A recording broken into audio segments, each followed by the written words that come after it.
Praise the Lord. June 17, 2024. Jesus Christ church వారి అనుదిన వాగ్దాన పరిచర్య. భక్తిహీనునికి కలుగు వచ్చుబడి శ్రమకు కారణము. సామెతల గ్రంథము 15వ అధ్యాయము 6వ వచనము. ప్రియదేవుని వారలారా, ఉదయకాల సమయంలో సొలొమోను మహారాజు గారు మంచి మాటలు మనందరికీ అందిస్తూ ఉన్నారు.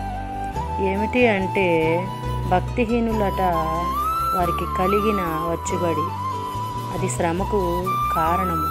మన దగ్గర ఏదో ఉందని విర్రవేగడము, గర్వపడము, మనంత వీరులు లేరు, మనంత వారు ఎవరు లేరు అని విర్రవేగిపోవడము మంచిది కాదని చెప్తూ ఉన్నారు దేవుడు. అటువంటిదట ఆ వచ్చుబడట శ్రమకు కారణమవుతుందంట.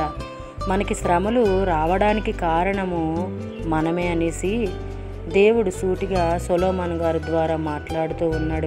దేవుని వారలారా, అందుకే ఇదే సామెతల గ్రంథము 15వ అధ్యాయం 1వ వచనములో ఏమంటున్నారంటే, మృదువైన మాట క్రోధమును చల్లార్చును, నొప్పించు మాట కోపమును రేపునని అంటున్నారు.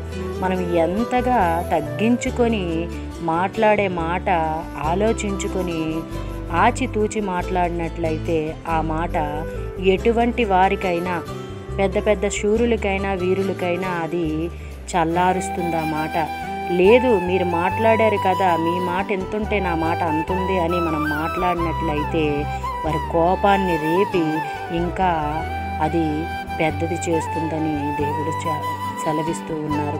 దేవుని వారలారా, అందుకే మనం ప్రతి విషయంలో తగ్గించుకొని దేవుని నామాన్ని హెచ్చించేవారుగా ఉండాలని దేవుని కోరిక. అలాగే వాగ్దానం మనలో, మన కుటుంబాల్లో నెరవేరాలని కోరుకుంటున్న వారు పాస్టర్ సైలస్ గారు. అందరికీ praise the Lord. God bless you. Amen.